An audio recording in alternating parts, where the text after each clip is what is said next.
Berjumpa kembali saudara-saudara. Semoga saudara-saudara tidak merasa bosan dengan channel YouTube saya ini, karena channel YouTube ini memang dipergunakan untuk melakukan sharing atau pembelajaran secara bersama-sama terkait dengan persoalan-persoalan yang berdekatan dengan pendidikan kewarganegaraan, kemudian teknik perundang-undangan, kemudian hukum tata negara, hukum pemerintahan lokal, dan hal-hal yang terkait dengan kehidupan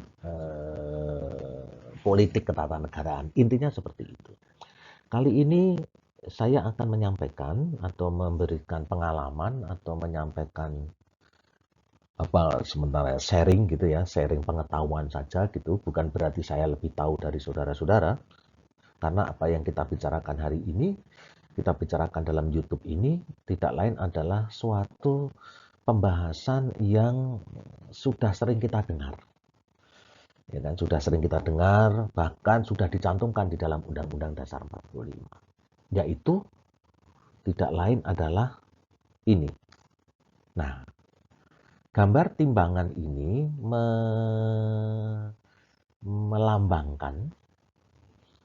melambangkan hukum gitu ya, melambangkan hukum. Kenapa timbangan? Karena diharapkan timbangan itu sejajar, ya kan, beratnya sama. Namun dalam kenyataannya gambaran ini timbangannya miring gitu ya. Kenapa miring? Karena apa yang kita bicarakan nanti itu terkait dengan prinsip-prinsip negara hukum dan implementasinya di Indonesia. Jadi kita akan membahas, kita akan membicarakan soal negara hukum dan bagaimana prinsip itu, negara hukum itu diimplementasikan di Indonesia. Oleh sebab itu, saudara-saudara, kalau nanti bahasa saya, tampilan saya, narasi saya, itu bahasanya datar-datar saja, sambil ketawa ketiwi di sana-sini, itu karena apa? Karena prinsip negara hukum yang diimplementasikan di Indonesia sampai saat ini ya belum baik-baik amat. Masih jauh dari harapan kita semua. Mengapa? Ambil contoh aja, dalam konteks kesamaan hukum, kesamaan warga negara, kesamaan setiap orang di hadapan hukum, equality before the law. Banyak sekali hukum-hukum yang tidak berpijak pada keadilan.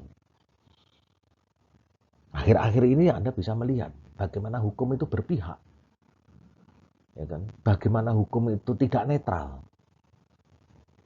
bagaimana hukum itu tajam ke bawah tapi tumpul ke atas, bagaimana hukum itu hanya mengabdi kepada kepentingan-kepentingan mayoritas, sementara kalau di minoritas itu tumpul sekali. Itu banyak terjadi di negeri ini. Maka saudara-saudara, apa yang kita bicarakan di sini adalah pengetahuan ideal. Prinsip-prinsip negara hukum itu adalah pengetahuan ideal dan bagaimana idealisasi itu diimplementasikan di Indonesia dalam konteks konstitusi, dalam konteks negara hukum Indonesia, bukan dalam konteks nanti pelaksanaannya. Yang saya maksud implementasi di sini tidak lain adalah implementasi dalam prinsip itu dituangkan di dalam peraturan perundang-undangan yang ada. Kalau dia tuangkan dalam peraturan perundang-undangan, dituangkan dalam Undang-Undang Dasar 45, bagaimana sistem negara hukum ditegakkan, itu memang bisa dikatakan sudah relatif maju, relatif baik ketimbang ketika ada dalam koridor rezim pemerintahan Orde Baru. Saudara-saudara yang ikut mata kuliah misalnya pendidikan kewarganegaraan semester 1 tidak akan mengenal bagaimana sistem yang diselenggarakan oleh Orde Baru karena belum lahir, ya kan, nggak tahu apa-apa. Maka langkah-langkah baiknya saudara-saudara yang tidak tahu apa-apa itu lihat jejak perjalanan sejarah negeri ini. Bagaimana prinsip negara hukum itu ditegakkan di negeri ini ketika zaman Orde Baru. Dan bagaimana perbandingannya ketika sekarang yang disebut sebagai era reformasi? Kalau saya sih bukan menyebut era reformasi. Sekarang itu era konsolidasi sistem demokrasi. Sistem demokrasi terus dikonsolidasi itu kan penguatan. Jadi dikuatkan terus sistem demokrasi itu. Karena bagaimanapun juga, demokrasi itu bukan suatu tujuan, melainkan suatu cara untuk mencapai tujuan kehidupan bersama yang aman, tentram, sejahtera, gemah limpah, roh loh jinawi, di mana bangsa ini, rakyat ini, semua hidup di satu rumah yang aman, tentram, dan damai, tanpa rasa ketakutan sedikitpun. Selanjutnya, saudara-saudara, nah, kalau kita melihat timbangan ini yang selalu miring terus, ya memang, dimanapun juga yang namanya penegakan hukum akan selalu miring. Ya kan? Dewi keadilan yang matanya tertutup membawa timbangan dan satunya membawa pedang. Timbangannya itu harus seimbang, tapi ternyata miring. Ya itu, miring itu disebabkan karena apa? Bisa saja karena kekuasaan, bisa saja karena kepentingan uang, bisa saja karena kepentingan politik, tergantung miringnya kemana. Baik, saudara-saudara. Pengertian negara hukum, pengertiannya tidak lain adalah negara hukum adalah negara yang penyelenggaraan kekuasaan pemerintahannya didasarkan atas hukum. Karena itu, saudara-saudara, pemerintah dan lembaga lain dalam melaksanakan tindakan apapun harus dilandasi oleh hukum dan dapat dipertanggungjawabkan secara hukum. Apapun yang dilakukan oleh negara, apapun yang dilakukan oleh pemerintah, apapun yang dilakukan oleh aparat pemegang kekuasaan, itu harus bisa dipertanggungjawabkan secara hukum. Pertanyaannya sekarang, ketika anggota Dewan Perwakilan Rakyat melakukan kesalahan, bisakah dia dipertanggungjawabkan secara hukum? Anda tentunya bisa menjawab sendiri-sendiri. Ya kan? Ya kan? Kapan suatu hukum itu ditegakkan bagi anggota Dewan Perwakilan Rakyat? Nah, yang justru di dalam konteks peraturan tata tertibnya dia memiliki imunitas dalam melaksanakan pekerjaannya. Ya kan? Ya, harusnya kita bisa melihat yang berikutnya. Hukum sebagai dasar diwujudkan dalam peraturan perundang-undangan yang berpuncak pada konstitusi. Dan konstitusi itu, saudara-saudara, merupakan kesepakatan atau konsensus bersama atau hukum dasar negara. Dengan demikian, di dalam negara hukum, kekuasaan negara berdasarkan atas hukum bukan kekuasaan belaka. Jadi serta pemerintah negara berdasarkan pada konstitusi. Jadi harus ada konstitusi. Konstitusi itu dalam pengertian luas. Tapi kalau undang-undang dasar itu konstitusi sempit karena apa? Tertulis. Negara berdasarkan atas hukum menempatkan hukum sebagai hal yang tertinggi. Sehingga ada istilah supremasi hukum. Di negara hukum, itu hukum dipegang teguh. Diperkuat pelaksanaannya. Ya kan? Tidak hanya sekedar sebuah istilah di dalam konstitusi. Tidak hanya sekedar jargon-jargon, kita adalah negara hukum, kita adalah negara hukum. Tapi ternyata pelaksanaannya adalah, bisa Anda lihat sendiri bagaimana di kenyataan di masyarakat. Dan oleh sebab itulah, kelak di kemudian hari, ketika alih kepemimpinan negeri ini ada di tangan saudara-saudara yang sekarang ini sedang menikmati YouTube saya ini, khususnya di kerangka pendidikan kewarganegaraan, buktikan bahwa saudara-saudara mampu untuk mengembalikan prinsip negara hukum ke jalur yang semestinya. Itu saudara-saudara. Selanjutnya, saudara-saudara,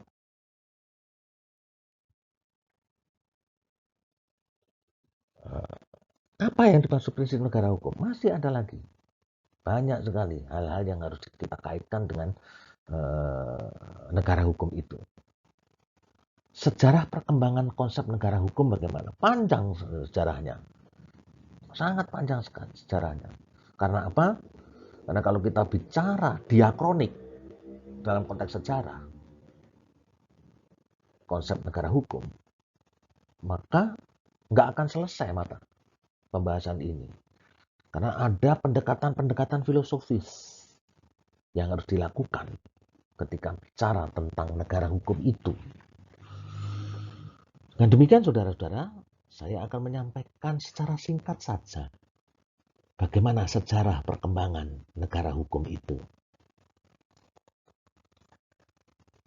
Negara hukum itu berkembang. Yang pertama disebut negara hukum formal.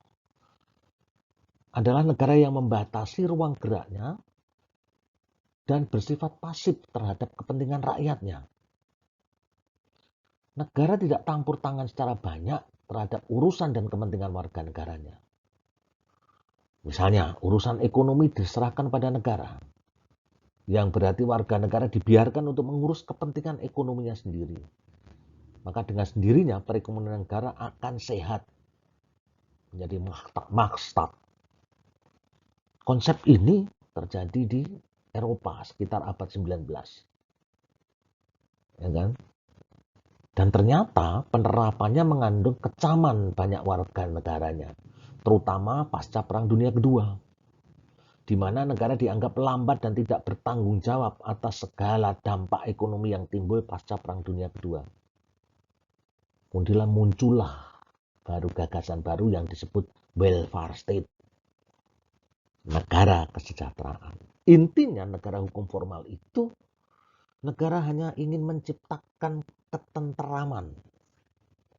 Negara hanya ingin menciptakan keamanan. Sementara untuk menciptakan yang lain, kemajuan ekonomi, kesejahteraan sosial masyarakat, itu urusannya masing-masing warga negara. Dan oleh sebab itulah, negara hukum formal ini sering disebut sebagai Nachwakerstaat, atau negara penjaga malam.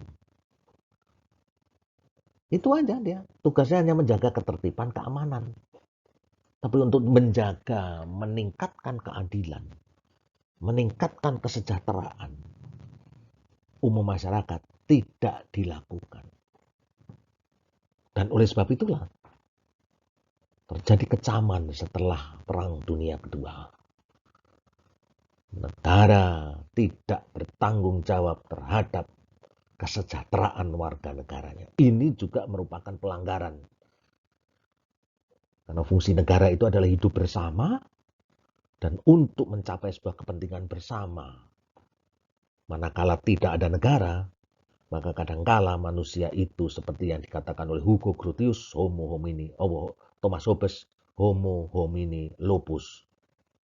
Manusia adalah serigala bagi manusia yang lain.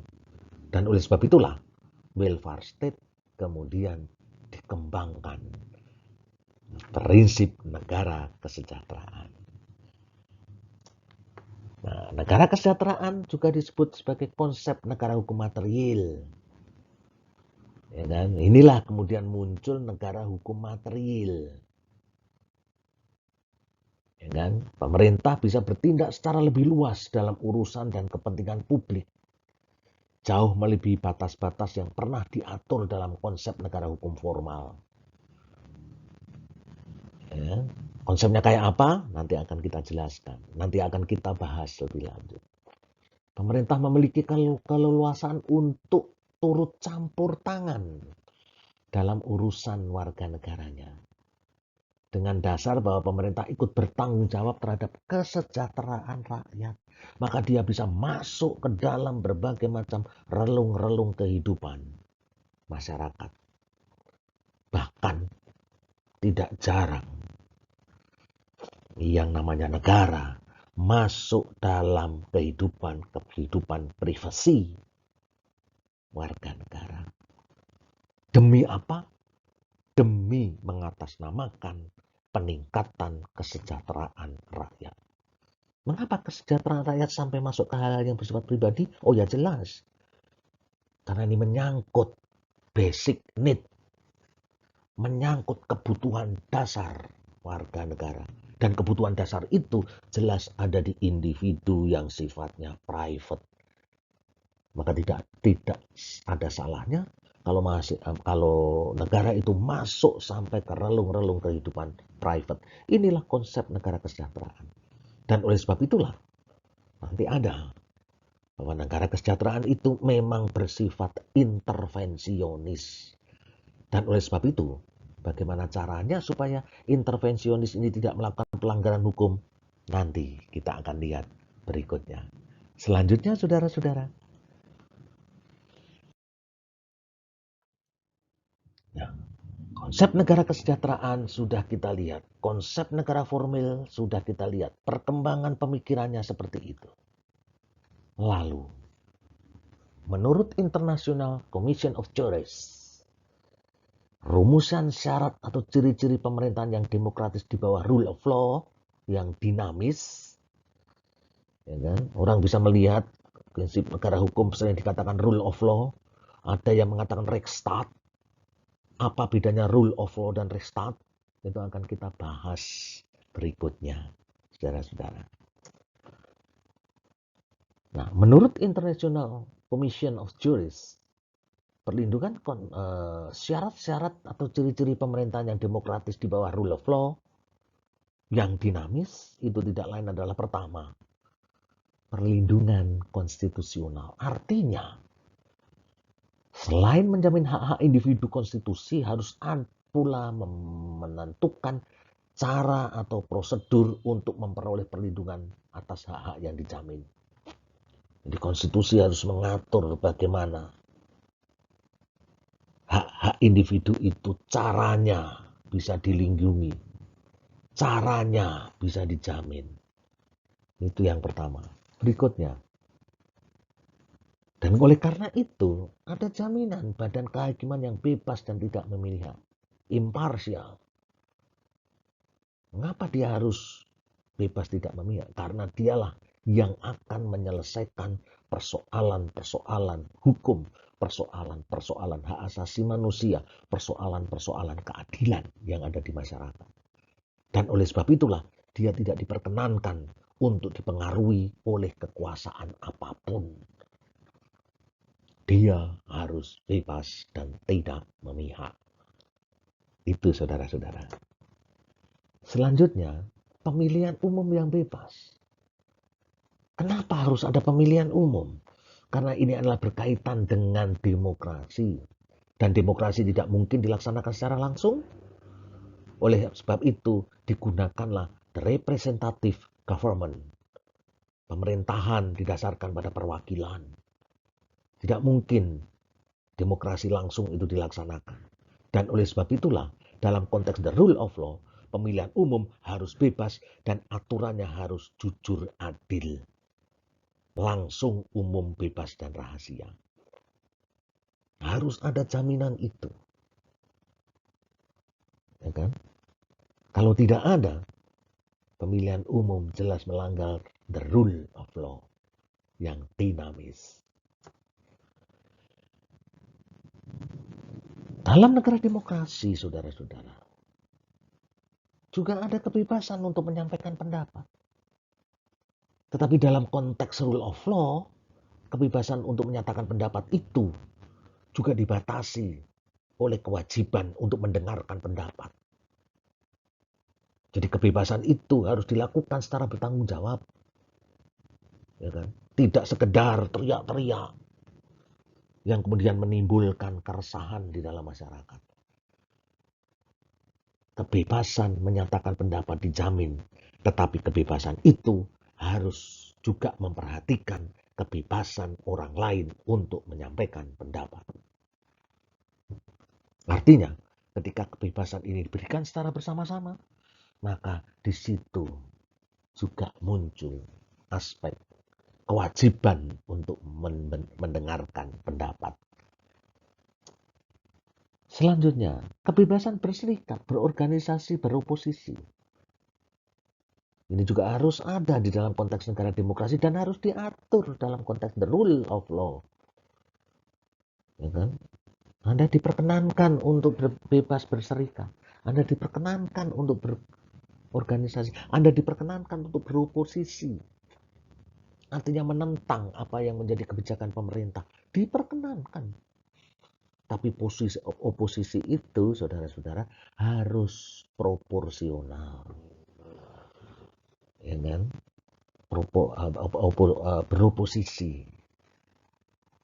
Harus tidak merusak, tidak anarkis. Diperkenankan karena oposisi itu merupakan bentuk kontrol terhadap penyelenggara negara. Ya kan? Negara demokrasi tanpa oposisi bukan demokrasi namanya. Dan oleh sebab itulah kebebasan berserikat, berorganisasi, dan beroposisi dalam konteks the rule of law harus diatur juga di dalam konstitusi. Bagaimana pola-polanya, bagaimana cara penyampaiannya, bagaimana cara berserikat itu harus ada. Karena negara itu adalah tatanan hukum. Menurut Hans Kelsen, negara itu adalah tatanan hukum. Selanjutnya, sekali lagi, harus ada pendidikan kewarganegaraan. Sebuah proses untuk memberikan pemahaman bagaimana peran warga negara itu di dalam kehidupan berorganisasi yang disebut negara. Demikian saudara-saudara. Timbangan itu masih dalam konteks miring. Karena apa yang saya sampaikan semua yang ada di sini, saudara-saudara bisa kemudian menerjemahkan dengan pemahaman dan pengetahuan saudara-saudara, baik melalui media massa, media sosial, kondisi yang ada di negara kesatuan Republik Indonesia, atau kondisi yang ada di masyarakat global. Selanjutnya, saudara-saudara,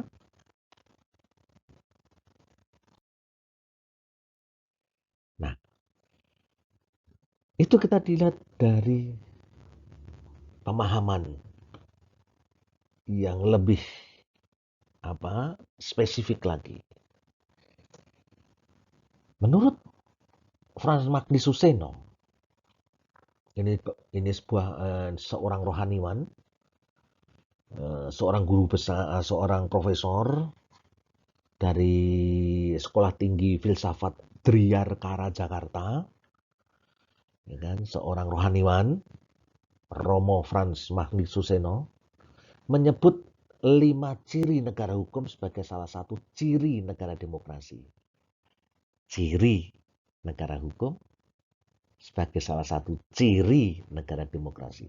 Jadi kalau kita membaca apa yang disampaikan oleh Romo Frans Magnisuseno ini, negara hukum dan negara demokrasi itu harus berdimpitan, harus berjalan bersama-sama, bergandengan.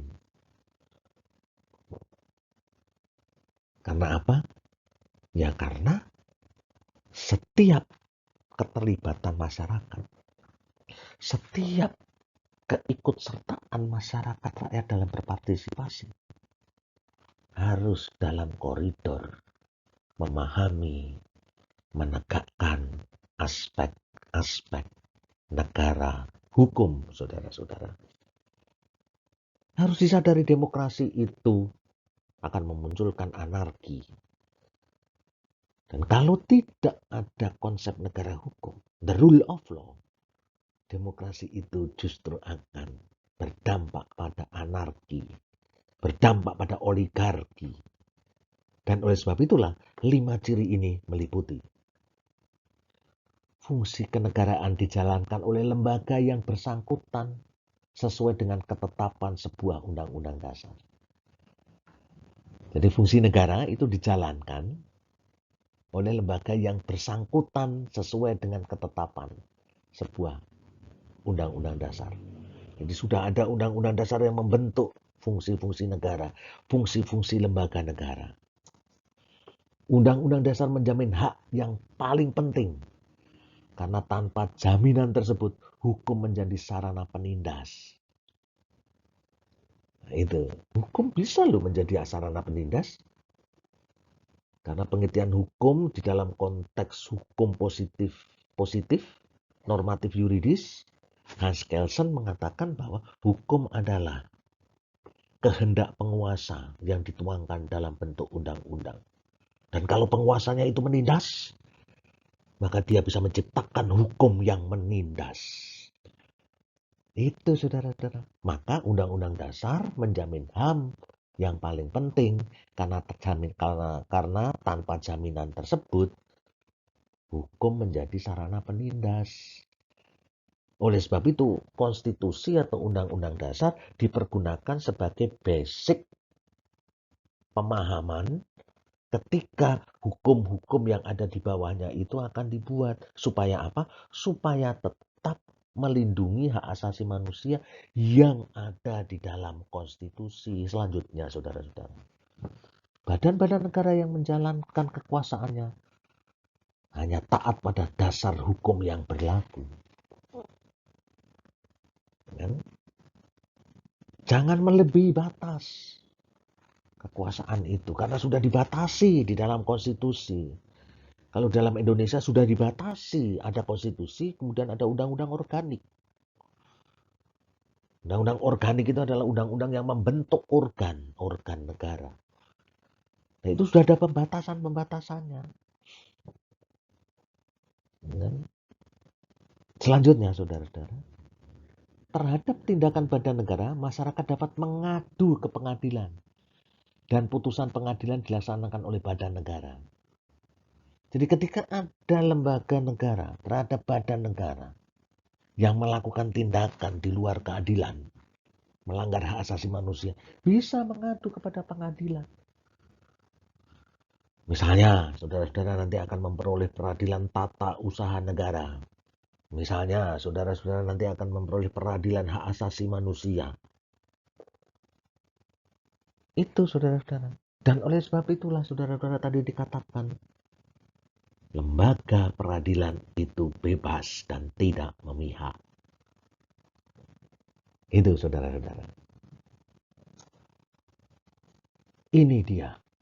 Muncul lagi. Badan kehakiman yang bebas dan tidak memihak. Mengapa?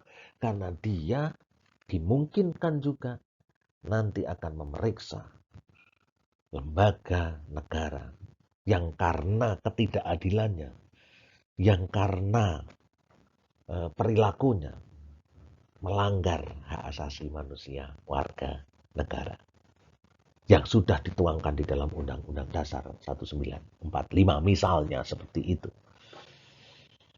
Selanjutnya saudara-saudara,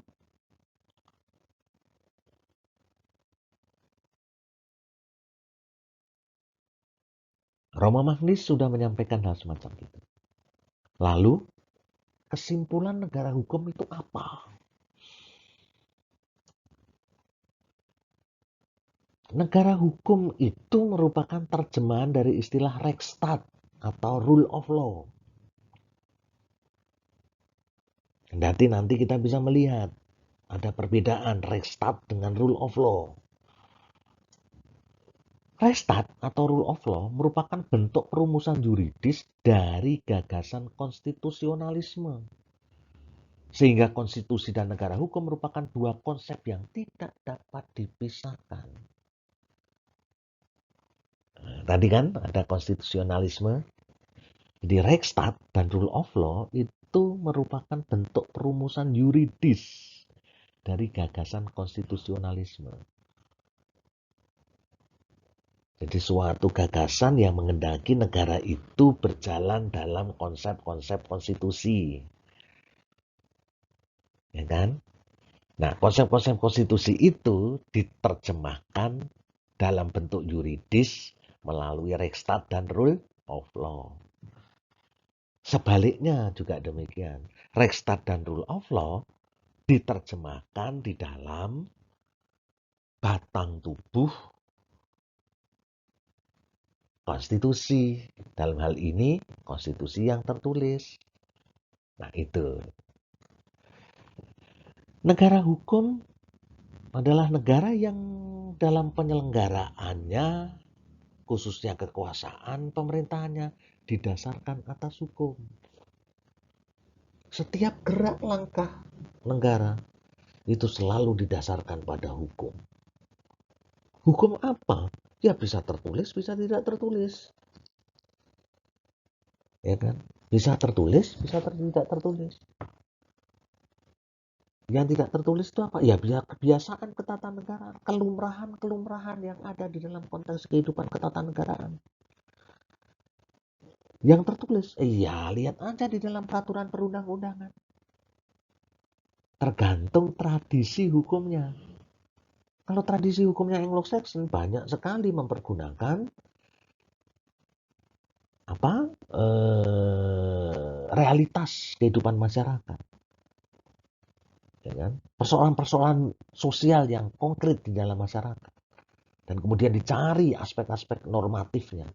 Tapi kalau dalam tradisi kontinental, maka orang melihat hukum ya melihat peraturan perundang-undangan. Itu saudara-saudara. Negara berdasarkan hukum artinya menempatkan hukum sebagai yang tertinggi. Loh, Pak, kan ada itu kedaulatan rakyat adalah kekuasaan yang tertinggi pada rakyat. Kenapa kok sekarang hukum dianggap sebagai sebuah kekuasaan yang tertinggi? Oh, jelas.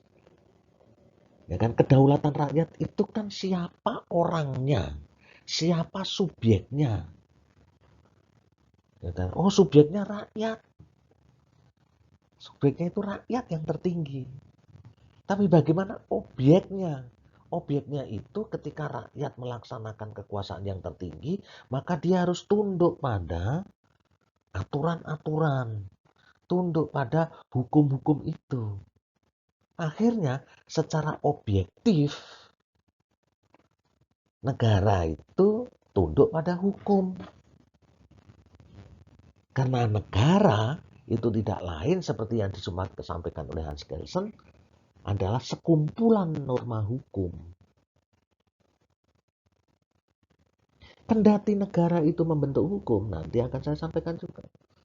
Namun, negara itu juga tunduk pada hukum ciptaannya.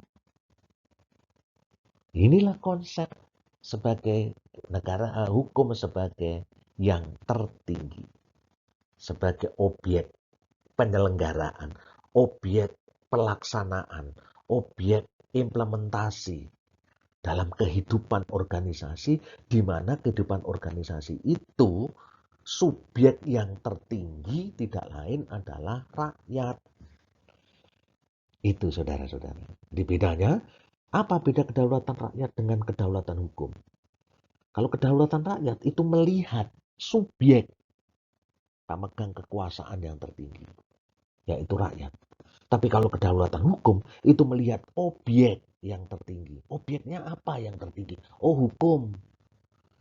Karena setiap gerak dan langkah seluruh komponen negara, termasuk warga negara tentunya, harus didasarkan kepada koridor-koridor hukum.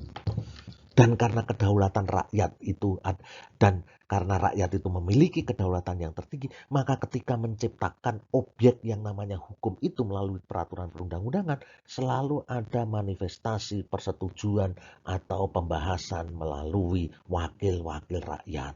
Artinya yang membuat hukum itu juga rakyat. Subjeknya itu rakyat. Artinya seperti itu saudara-saudara. Jadi karena rakyat sudah menciptakan hukum. Kenapa rakyat menciptakan hukum? Karena dianggap sebagai bahwa hukum itu tidak lain adalah kesepakatan-kesepakatan yang harus dilaksanakan bersama oleh rakyat. Ya kan? Karena kesepakatan-kesepakatan itu harus dilaksanakan, maka ketika orang-orang yang namanya rakyat ini mau menyelenggarakan kedaulatannya, kekuasaannya, maka dia harus tunduk pada kesepakatan itu. Artinya apa? Hukum menjadi yang tertinggi. Itulah yang saya sebut sebagai kedaulatan objektif dalam negara. Jadi ada kedaulatan subjektif, rakyat. Ada kedaulatan objektif, itu adalah hukum. Itu saudara-saudara. Kendati negara menciptakan hukum, tapi dia sendiri tunduk pada hukum ciptaannya. Ya, saya sampaikan tadi. Negara hukum yang berdampingan dengan prinsip kedaulatan rakyat adalah menempatkan rakyat dalam koridor penciptaan hukum, iya kan? Melalui wakil-wakilnya yang menduduki jabatan yang berwenang di bidang legislasi. Clear kan? Jadi karena dia dibentuk oleh rakyat, hukum itu. Ada kesepakatan rakyat. Maka ketika objek ini dijalankan, maka ketika rakyat ini mau menyelenggarakan kehidupan bersama, dia akan tunduk pada objek yang namanya hukum itu.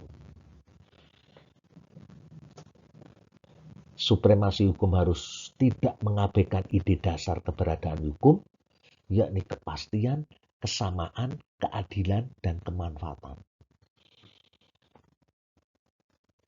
Benarkah ada kepastian hukum? Harus.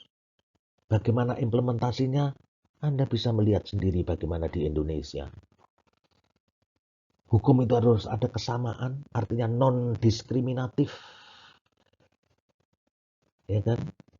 Apakah betul sudah diimplementasikan di sini? Saudara sendiri yang bisa menilai. Saya hanya memberikan pancingan. Saya hanya memberikan gambaran bahwa hukum itu harus mencerminkan kesamaan. Benarkah demikian? Lihat aja timbangan yang ada di atas saya itu.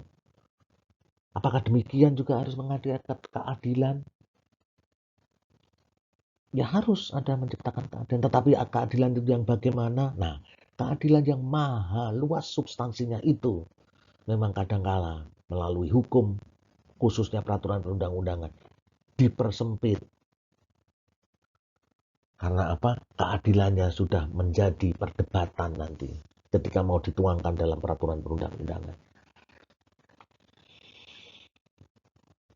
Banyak sekali. Ada keadilan, misalnya undang-undang tentang minuman beralkohol. Ini adil nggak nih? Ribut sekarang. Maka ketika ada undang-undang yang mencabik rasa keadilan, yang sifatnya substansial dan relatif, maka jangan salahkan kalau undang-undang itu kemudian banyak sekali menimbulkan pro dan kontra. Karena apa? Karena wacana keadilannya itu berbeda-beda antara satu dengan yang lain. Keadilan itu bukan pemikiran matematis. Keadilan itu sangat sosiologis. Dan keadilan itu berkelindan dengan rasa. Dan yang terakhir adalah kemanfaatan. Benarkah hukum itu akan menimbulkan manfaat? Ayat jelas harus menimbulkan manfaat. Harus menciptakan manfaat. Dengan hukum itu harus menciptakan manfaat. Ini aliran utilitarianisme. Ya. Nah itu saudara-saudara. Inilah kesimpulan negara hukum. Lalu bagaimana selanjutnya?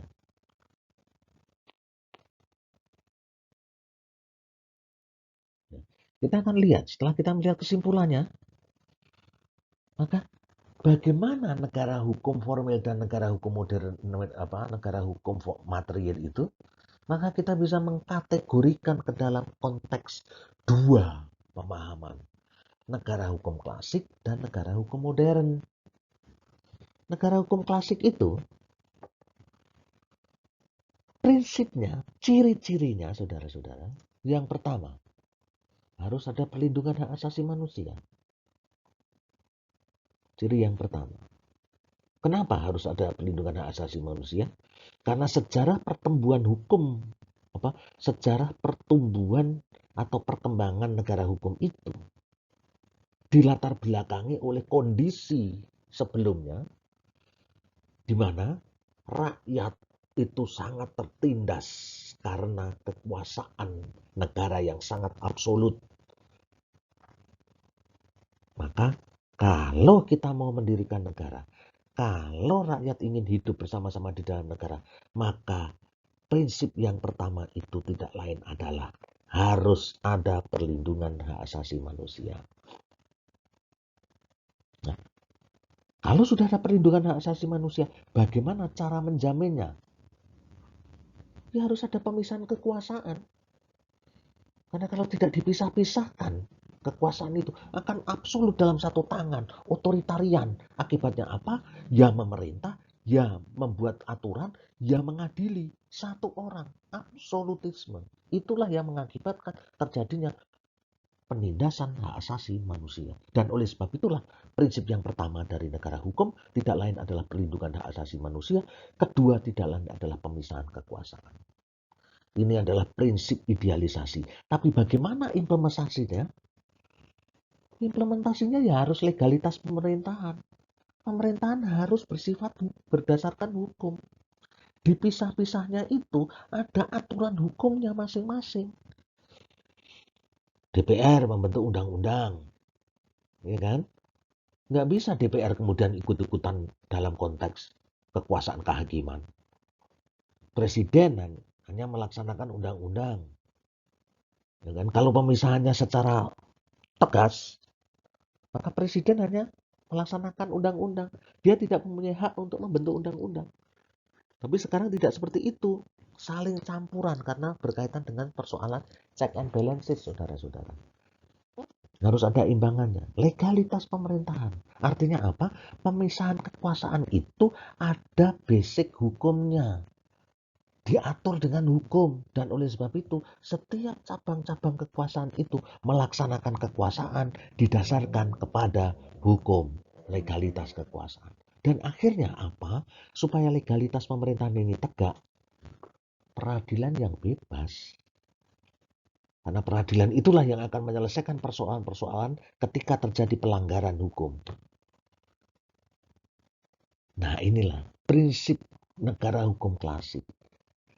Dan oleh sebab itulah, jika prinsip ini dilaksanakan dengan baik, maka akan menciptakan ketertiban dan keamanan di dalam negara.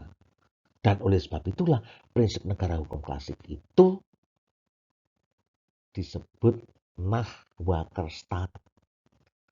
Dan pola semacam inilah yang disebut sebagai the rule of law. Adanya di Anglo-Saxon.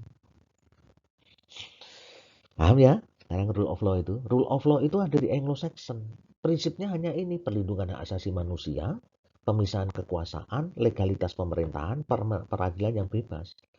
Harapannya kalau 4 aspek ini bisa dilaksanakan secara murni dan konsekuen, ini bahasanya Orde Baru ini, murni dan konsekuen, maka akan terciptalah keamanan dan ketertiban di dalam negara. Dan oleh sebab itulah negara sering disebut sebagai Nachwukerstat.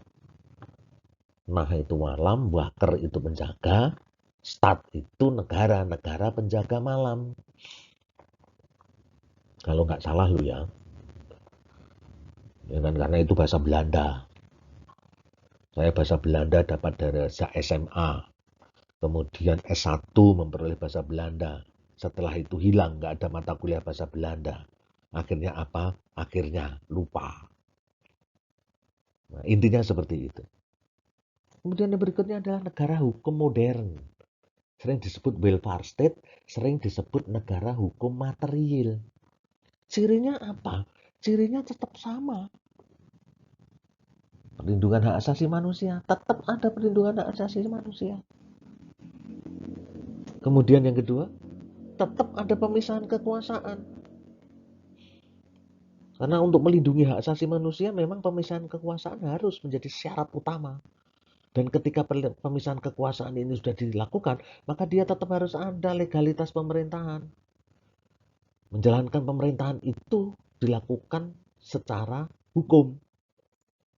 Dan oleh sebab itulah ada peradilan administrasi. Nah, muncul peradilan administrasi karena apa? Karena jika pemerintah melaksanakan kesalahan-kesalahan, ada ruang untuk melakukan penyelesaian, yakni peradilan administrasi. Kalau yang di situ kan ada peradilan yang bebas. Kalau ini peradilan administrasi masuk. Karena apa? Peradilan ini akan melakukan peradilan ya kan, pemeriksaan terhadap sikap, tindak, dan perilaku pemerintah oleh melalui siapa? Yang digambarkan oleh siapa? Oleh pejabat-pejabatnya. Jadi kalau ada pejabat atau badan yang melakukan tindakan kesalahan terhadap warga negara, peradilannya di sini. Mengapa harus seperti itu? Ya karena fungsi negara itu adalah public service. Negara karena public service dalam rangka apa? Dalam rangka menciptakan kesejahteraan umum. Nah, oleh sebab itulah, karena negara itu sebagai public service untuk menciptakan kesejahteraan umum, maka negara sering masuk dalam kepentingan-kepentingan privat warga negara. Dan oleh sebab itulah sering juga melanggar hak-hak privat warga negara. Dan oleh sebab itulah ada peradilan administrasi. Nah, ciri semacam ini disebut Rechtsstaat. Adanya di Eropa kontinental. Inilah bedanya rule of law dan Rechtsstaat. Rule of law digunakan untuk menerjemahkan negara hukum klasik yang dilaksanakan di Anglo-Saxon. Sementara Rechtsstaat itu diterjemahkan untuk mengimplementasikan negara hukum modern, negara hukum material, atau welfare state yang sering diterapkan di negara-negara Eropa kontinental. Itu saudara-saudara. Selanjutnya saudara-saudara,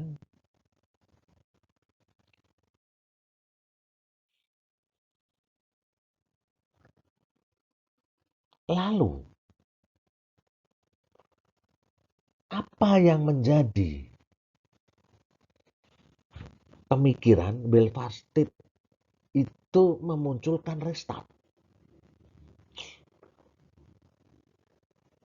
Yang pertama tadi saya katakan, welfare state itu adalah negara kesejahteraan, di mana fungsi utama negara itu adalah melaksanakan public service, pelayanan kepada masyarakat. Untuk apa? Untuk meningkatkan kesejahteraan umum masyarakat. Jadi nasib rakyat itu juga menjadi tanggung jawab negara. Kesejahteraan apa, Pak? Segala macam. Segala bidang kehidupan. Ya kan? Segala bidang kehidupan yang menyangkut kesejahteraan itu juga menjadi tanggung jawab negara. Inilah welfare state. Oleh sebab itu, negara sifatnya adalah pelayan masyarakat. Ada rumah sakit, bahkan nikah pun diatur. Karena melalui pernikahan itu diharapkan kesejahteraan masyarakat itu mulai tumbuh dari keluarga yang aman, sentosa, bahagia, sejahtera. Itu saudara-saudara. Dan oleh sebab itulah negara welfare state, negara hukum material, negara kesejahteraan sifatnya intervensionis. Itu katanya Mas Anthony Giddens, seorang staf ahlinya Margaret Thatcher, mantan Perdana Menteri Inggris, Anthony Giddens. Sifat negara kesejahteraan itu intervensionis. Loh kok bisa, Pak? Ya karena apapun diurusin oleh negara demi mencapai kesejahteraan umum.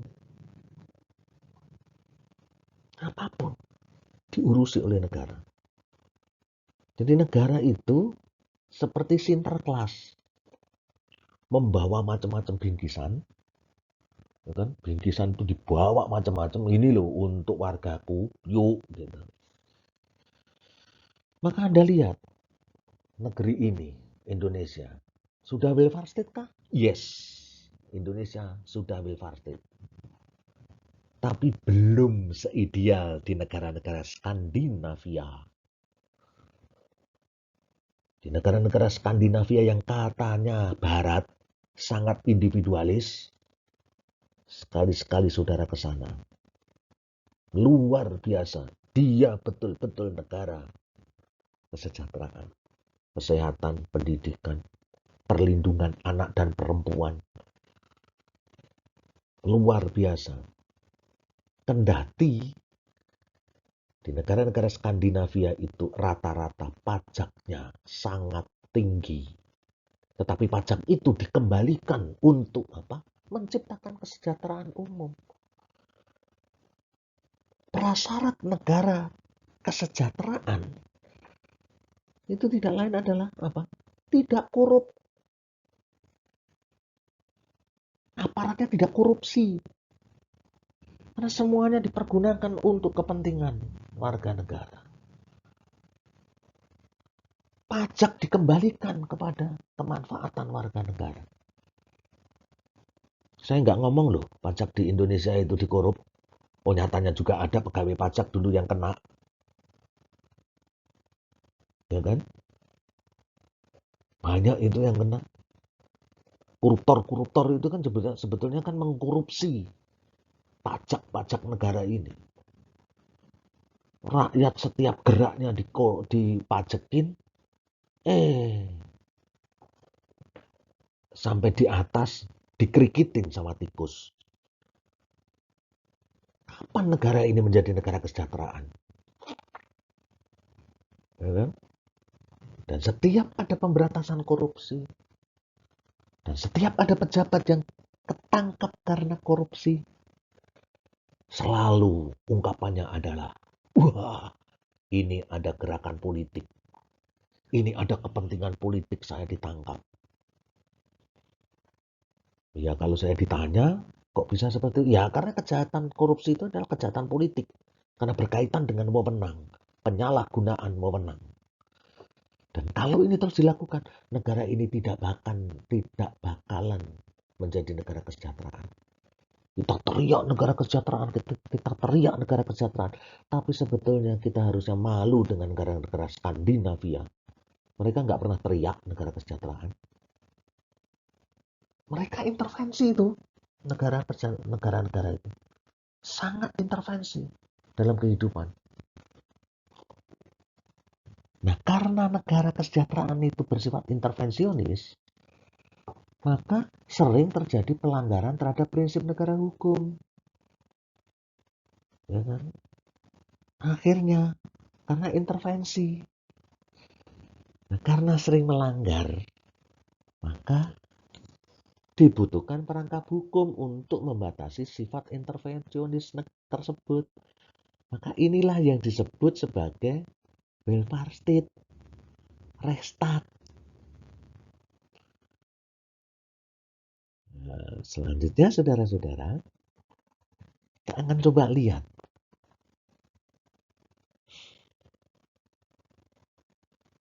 pilar-pilar utama untuk menyangga tegaknya satu negara hukum modern itu apa? Baik itu rule of law maupun Rechtsstaat.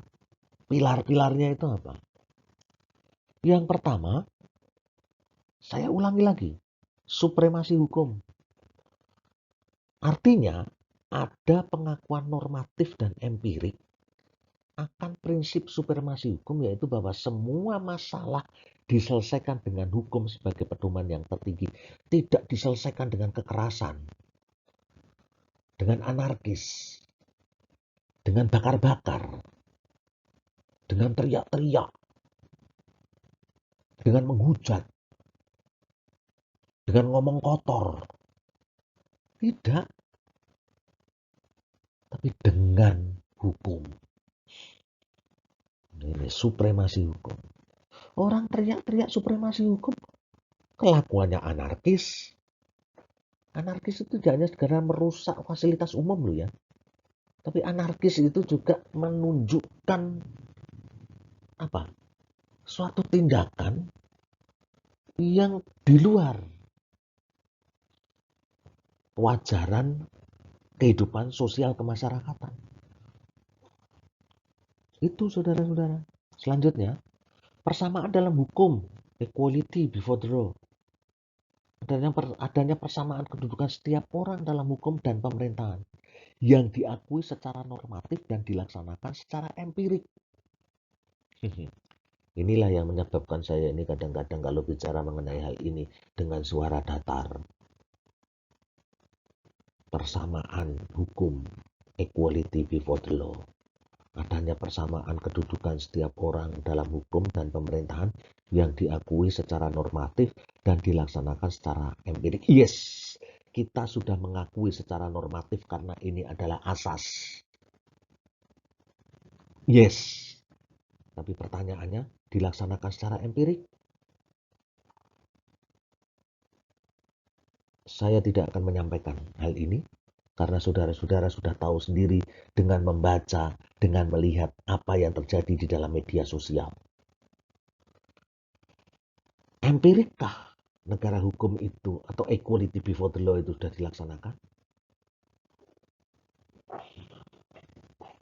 Orang dilarang untuk berkerumun. Tangkapi. Pasar dilarang. Dalam masa pandemi ini. Akhirnya juga ada orang yang bergerombol, berkumpul. Didiamkan saja itu. Sementara pernah kita melihat juga ada orang yang berkumpul dan bergerombol mengadakan suatu hajatan, didatangin polisi disuruh bubar. Nah ini kok nggak disuruh bubar? Equality before the law kah itu? Nah ini saudara-saudara. Maka kita bicara tentang prinsip negara hukum ini seolah-olah terus terang aja menyayat daging kita sendiri. Selanjutnya, asas legalitas, due process of law. Dalam setiap negara hukum dipersyaratkan berlakunya asas legalitas dalam bentuknya due process of law, yaitu bahwa segala tindakan pemerintah harus didasarkan atas peraturan perundang-undangan yang sah dan tertulis. Sudah ada peraturan perundang-undangannya aja kadang-kadang tidak dilaksanakan kok. Lihat aja undang-undang tentang wabah penyakit dalam masa pandemi ini. Barang siapa menghalang-halangi upaya pencegahan penyakit, penularan penyakit, dipidana penjara selama 1 tahun dan denda 1 juta. Memang murah sih pidananya ini. Tapi pertanyaannya, ada nggak sampai saat ini orang yang menghalang-halangi itu kemudian dipidana? Penjara 1 tahun? Bahkan ada juga kepala daerah yang kemudian ikut-ikutan. Bisakah? Harusnya itu sudah bisa itu. Nah itu saudara-saudara. Maka ketika saya bicara tentang pilar utama, rule of law, Rechtsstaat, negara hukum, jujur, saya sering merasa marah. Hati saya selalu merasa terkoyak. Karena ternyata the equality before the law, the due process of law, masih jauh panggang dari api di republik ini. Selanjutnya saudara-saudara, timbangannya pun masih tetap miring. Tidak jejek-jejek. Mengapa? Karena setiap hukum memang selalu ada kepentingan-kepentingan yang terlindungi di dalamnya. Oke, selanjutnya saudara-saudara.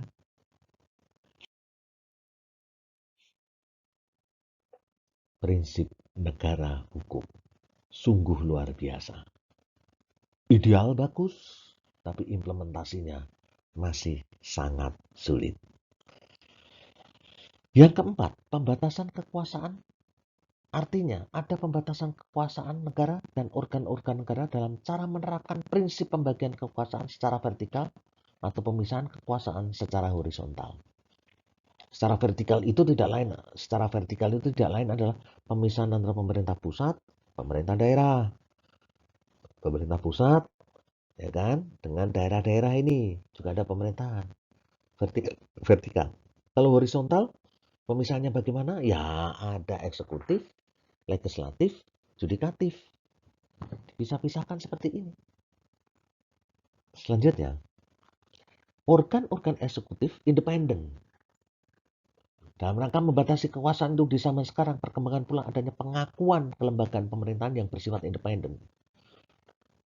Artinya pemerintah memang harus independen.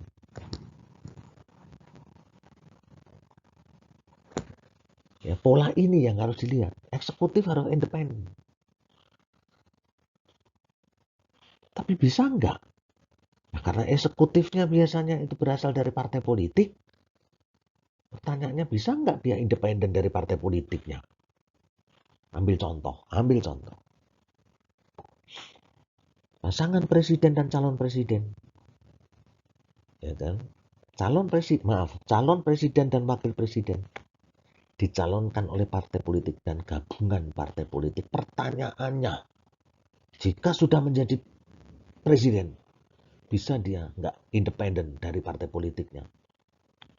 Semoga bisa.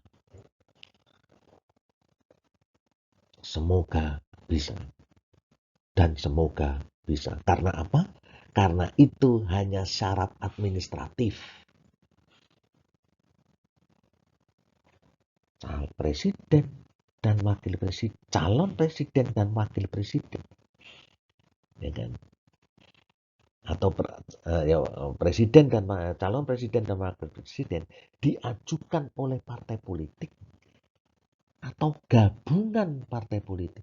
Ini kan sebetulnya syarat administratif politis gitu ya. Tapi syarat legitimasinya apa? Iya, dipilih langsung oleh rakyat. Maka dia sebetulnya mengabdi kepada rakyat, bukan mengabdi kepada partai politik. Kendati dia dicalonkan oleh partai politik. Sehingga kalau ada yang menyampaikan bahwa presiden itu adalah pegawai partai, ya salah. Dia pegawainya rakyat. Karena yang memilih rakyat kok. Nah itu saudara-saudara. Peradilan yang bebas dan tidak memihak. Nah, adanya peradilan yang bebas dan tidak memihak, independent and impartial judiciary. Ini penting, yang keenam ini. Pilar-pilar demokrasi, pilar-pilar negara hukum, pilar-pilar, 6 pilar yang keenam. Yang ketujuh, ada peradilan tata usaha negara. Dalam setiap negara hukum, harus terbuka kesempatan bagi setiap warga negara untuk menggugat keputusan pejabat administrasi negara dan dijalankannya putusan hakim tata usaha negara oleh pejabat administrasi negara. Mengapa? Ya itu tadi, karena menyelenggarakan kesejahteraan umum melalui public services. Belum tentu apa yang dia lakukan ini justru menyenangkan warga negara, tapi bisa saja itu melanggar hak-hak warga negara. Maka dia bisa menggugat ke peradilan tata usaha negara. Ini pilar yang ketujuh.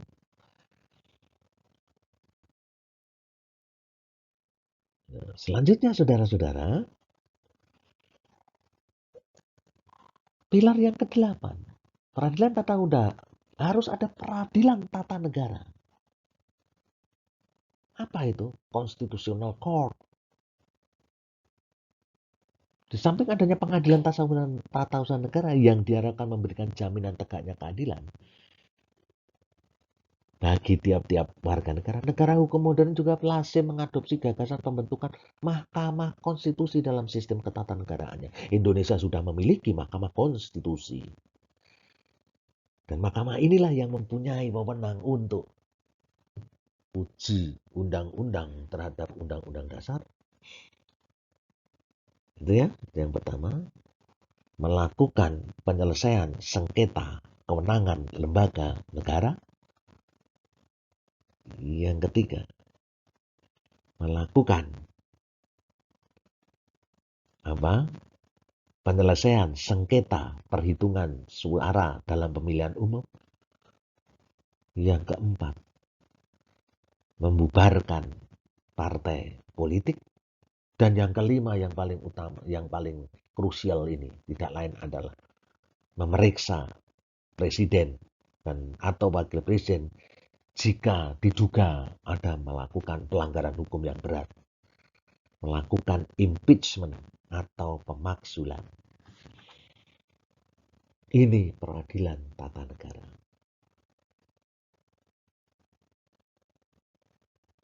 Perlindungan hak asasi manusia. Pilar yang ke-9. Adanya perlindungan konstitusional terhadap hak asasi manusia dengan jaminan hukum bagi tuntutan penegakannya melalui proses yang adil. Selanjutnya yang ke-10, sifatnya harus demokratis. Dianut dan dipraktekkan prinsip demokrasi atau kedaulatan rakyat yang menjamin peran serta masyarakat dalam proses pengambilan keputusan kenegaraan. Sehingga setiap peraturan perundang-undangan yang ditetapkan dan ditegakkan mencerminkan perasaan keadilan yang hidup di tengah masyarakat. Inilah pilar-pilar itu. Namun, bagaimana pelaksanaan pilar-pilar tersebut? Ternyata timbangan negara hukum itu masih tetap miring. Itu saudara-saudara. Selanjutnya saudara-saudara, kita akan coba melihat yang ke-11. Berfungsi sebagai sarana mewujudkan tujuan bernegara, welfare state restat. Hukum adalah sarana untuk mencapai tujuan yang diidealkan bersama cita-cita hukum itu sendiri, baik yang dilembagakan melalui gagasan negara demokrasi maupun diwujudkan melalui gagasan negara hukum, nomokrasi. Dimaksudkan untuk meningkatkan kesejahteraan umum. Transparansi dan kontrol sosial itu harus ada. Setiap negara hukum dan demokrasi itu harus ada kontrol sosial. Adanya partisipasi. Jadi transparansi dan kontrol sosial yang terbuka terhadap setiap proses pembuatan dan penegakan hukum. Sehingga kelemahan dan kekurangan yang terdapat dalam mekanisme kelembagaan resmi dapat dilengkapi secara komplementer oleh peran serta masyarakat secara langsung. Jadi partisipasi langsung dalam rangka menjamin keadilan dan kebenaran. Itu saudara-saudara. Selanjutnya, apakah itu sudah dilaksanakan semua? Timbangannya masih tetap miring.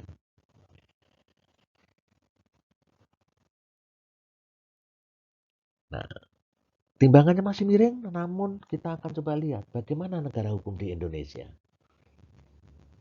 Negara hukum di Indonesia itu dioptimalisasi dari konsep negara hukum di Indonesia dituangkan dalam konstitusi negara yaitu Undang-Undang Dasar 1945. Sebagai hukum dasar negara yang tertinggi, ya kan, dalam tertib hukum di bawah Undang-Undang Dasar itu terdapat berbagai aturan hukum atau peraturan perundang-undangan yang bersumber dan berdasar pada Undang-Undang Dasar. Kalau saudara-saudara ingin melihat, itu ada di dalam Undang-Undang Nomor 12 Tahun 2011, sebagaimana telah diubah dengan Undang-Undang Nomor 15 Tahun 2019 tentang pembentukan peraturan perundang-undangan. Prinsip negara hukum Indonesia akan kita lihat lebih lanjut.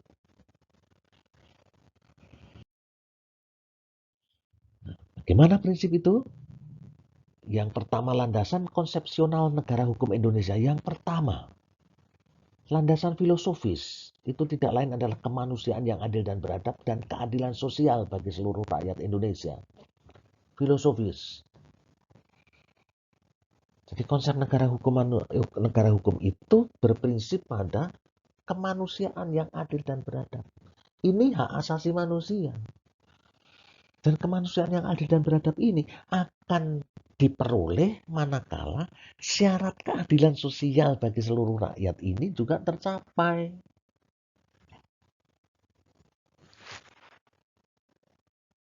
Ini landasan filosofis, saudara-saudara.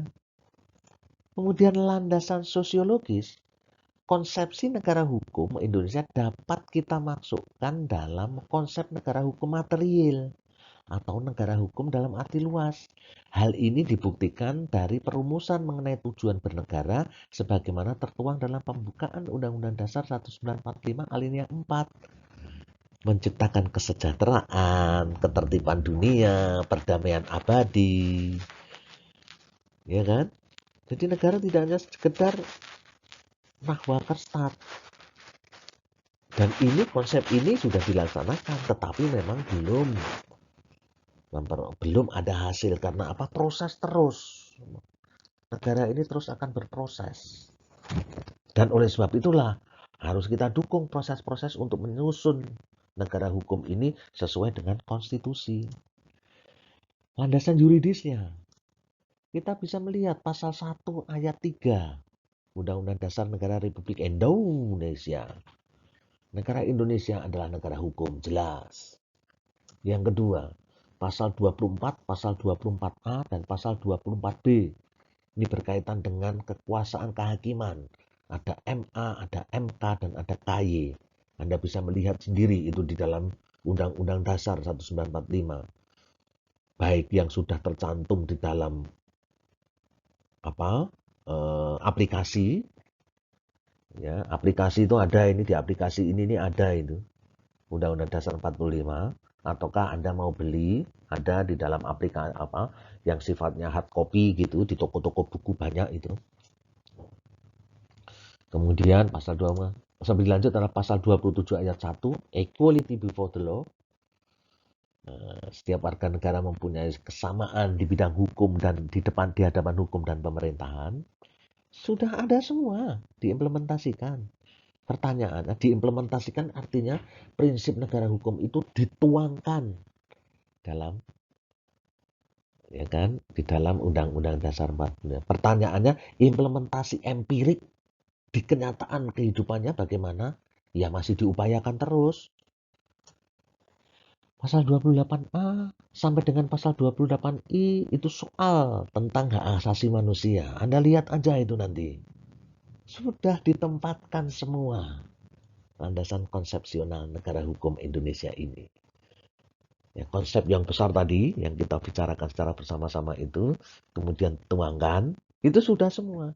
Hanya empirical, kekinian, existing, bagaimana? Ya kita bisa melihat sendiri kondisi sekarang ini. Ya kan? Dan kapan itu bisa terwujud apa yang ada di dalam konstitusi ini? Idealisasi konstitusionalitas ini. Ya harus kita upayakan terus. Mengapa? Ya karena kita hidup bersama-sama dengan manusia yang setiap kepala hati mempunyai keinginan dan kepentingannya masing-masing. Nah itu. Dan negara kan tidak harus memanage nih.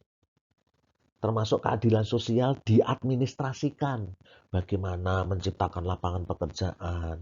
Bagaimana menciptakan kondisi pendidikan. Itu saudara-saudara. Pasal 33 dan pasal 34 terkait dengan prinsip welfare state, negara hukum modern. Adalah pasal 233 dan pasal 34. Saya ulangi ini. Ya kan, prinsip negara hukum modern. Ya kan, tentang kesejahteraan. Ya kan, kesejahteraan ekonomi di bidang ekonomi. Nah, selanjutnya saudara-saudara, ini malah dua ini. Apanya? Timbangan miringnya. Negara hukum Indonesia menurut Undang-Undang Dasar 45 mengandung prinsip. Pertama, norma hukum bersumber pada Pancasila sebagai hukum dasar nasional dan adanya hierarki jenjang norma hukum. Sumber hukum Pancasila. Ya kan? Kok bisa menjadi dasar hukum dasar? Ya karena di dalam Pancasila itu ada norma-norma. Kendati itu merupakan sila, tetapi itu juga merupakan sebuah norma. Aturan perilaku, ketuhanan, kemanusiaan. Ya kan? Itu perilaku semua itu. Kemudian sistemnya yaitu sistem konstitusi. Kita mempergunakan Undang-Undang Dasar 45. kedaulatan rakyat atau prinsip demokrasi. Kedaulatan adalah di tangan rakyat dan dilaksanakan menurut Undang-Undang Dasar. Itu ada di dalam Undang-Undang Dasar 45. Selanjutnya, prinsip persamaan kedudukan dalam hukum dan pemerintahan. Ya kan? Adanya organ pembentuk undang-undang. Presiden, DPR, ya kan? Dan kemudian ada satu lagi DPD yang juga punya kewenangan untuk dapat mengajukan rancangan undang-undang dan ikut membahas rancangan undang-undang tertentu. Kalau presiden berhak mengajukan rancangan undang-undang, kalau DPR mempunyai kekuasaan untuk membentuk undang-undang. Nah, ada organ pembentuk undang-undang. Sistem pemerintahannya adalah presidensil. Ya. Kekuasaan kehakiman yang independen dan imparsial. Ini nanti akan kita lebih perdalam di dalam konteks hukum tata negara. Ya. Kemudian hukum bertujuan untuk melindungi segenap tumpah darah Indonesia, memajukan kesejahteraan umum, mencerdaskan kehidupan bangsa, dan ikut melaksanakan ketertiban dunia berdasarkan kemerdekaan, perdamaian abadi, dan keadilan sosial. Persis seperti yang saya katakan tadi. Jadi tujuan hukum itu tidak lain adalah seperti ini. Jika nanti ada pertanyaan, jelaskan tujuan hukum menurut prinsip negara hukum Indonesia berdasarkan Undang-Undang Dasar 45, ya ini. Melindungi segenap tumpah darah Indonesia, dan seterusnya. Ingat-ingat itu, dicatat itu. Ya kan? Karena ini penting, ini prinsip yang sangat normatif sekali. Nah itu saudara-saudara. Selanjutnya,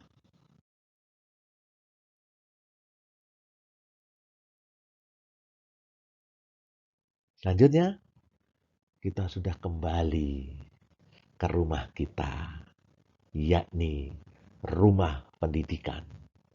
Mari kita semua merenungkan bagaimana prinsip negara hukum itu dituangkan dalam Undang-Undang Dasar 45 dan diimplementasikan secara empirik dalam kehidupan bermasyarakat, berbangsa, dan bernegara.